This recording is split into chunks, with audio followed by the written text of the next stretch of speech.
Going on, boys and girls? Well, the pain and misery of the Florida game has worn off, and it's time to move on and talk about the next game, UTSA. Some of you fans might be wondering, BBD, what does UTSA stand for? Well, clearly, it stands for Your Team Sucks Beep. You can figure out what the A means. But they don't. This is going to be a game. And I know any Tennessee fan watching this don't want to hear that. Come on, BVD, we're gonna waltz through Neyland Stadium and just roll these guys like a table full of biscuit dough. What have you guys honestly seen this year that makes you believe Tennessee is going to just walk into Neyland Stadium and beat a decent team that's won their conference the last 2 years like a drum? It ain't going to happen. This team so far does not have the same ability last team had.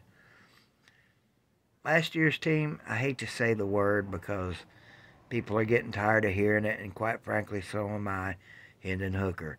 Joe Milton is not Hendon Hooker. Is it Nico time? Is it Nico time? It's not Nico time. You guys need to put the brakes on that. Pump the brakes, as they like to say around here. Josh Heupel is not going to put Nico in unless Joe Milton strings together 3 or 4 horrible games, and so far he hasn't.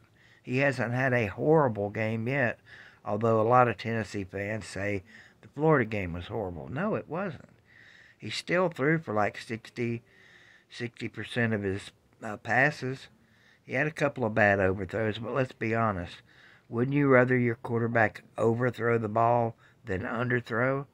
If he'd underthrew a couple of those passes, they would have been picked off. Then Tennessee fans would be saying, oh, all Joe Milton does is underthrow the ball. And look, he's got 7 picks already. Well, that's not the case. It's never been the case. Milton threw his first interception against Florida in his Tennessee career. That's not bad. I'm not saying Joe Milton's the man anymore. I don't think he is. I think he's a good quarterback, but he's not a great quarterback. And in Josh Heupel's offense, you need a great quarterback. One that will run at the drop of a dime, one that's not afraid to run, and one that recognizes when he needs to run. I didn't mean for this video to be 100% about the quarterback, but why not? That seems to be, in all of us fans' eyes, the biggest problem right now. Oh yeah, BBD, you forgot to mention the offensive line sucks. Okay, maybe sucks is a bad word. The offensive line isn't as good as it was last year. Folks, this isn't last year. It's not going to be last year, no matter how hard you whine and pine for it. Last year is over.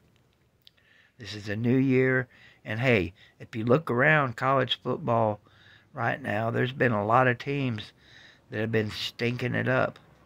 Case in point, the number 1 team in the country, Georgia. They didn't dominate South Carolina. In fact, for over half of this game, or half of that game, it was in doubt as to who was going to win. So I think everybody needs to just slow your roll, pump your brakes, get off of your high horse, quit telling everybody how awesome Tennessee is, and just say, look, this team has a chance to be great this year. Or this team has a chance to take a drop off from last year.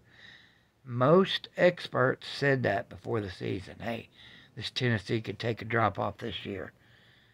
So far, it's looking like this team could take a drop off this year. And I'm okay with that.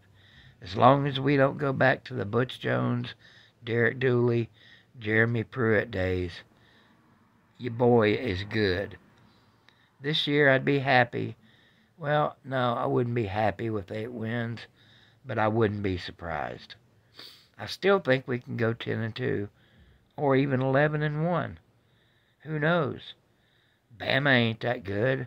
We can go to Tuscaloosa and beat them, as long as we don't get Florida syndrome. This team hasn't won a big road game in a while. And there's still at least one big road game left on our schedule this year. We got Florida at home. Well, make that two if you want to consider Kentucky a big road game. It won't be loud like the Swamp. It won't be loud like Tuscaloosa. But those bag boys up at Kroger Stadium, they'll be hooping and hollering, thinking their Wildcats got a chance. We all know better. Kentucky has no shot against Tennessee. We own you guys. It's like the Florida-Tennessee series. Florida owns us. Hurts to say, sucks to say. People don't want to hear it, but facts are facts. And I spit facts around here. Look at that dumbass, he just spit in his own living room. No, I didn't. Hey, look. UTSA, a.k.a. Your Team Sucks Bleep, is coming to town looking to, expecting to, and thinking they can win. And if Tennessee dicks around for 4 quarters, UTSA, Your Team Sucks Bleep, will walk out of here with a win. Let's make sure that don't happen as fans. I've actually got tickets to this game, but still don't think I'm ready for Neyland Stadium. Now, if I knew I could roll a wheelchair in there and they'd open me with welcome legs to the handicap section, I'd do that. And I still might. We'll see. I just don't want to get down there, fight that traffic, and have the Neyland Nazis say, well, we're sorry, sir. We've got 7 empty seats here, but you can't have one. Some of them Neyland Nazis are like that. Some of them would be like, it. Don't worry about it, bro. Come on. So, we'll see. Love you, mean it. Hug your mom and daddy. It's time to say go Vols, screw y'alls. Let's get after UTSA and dominate. Come on, Joe Milton. Get your doo-doo together.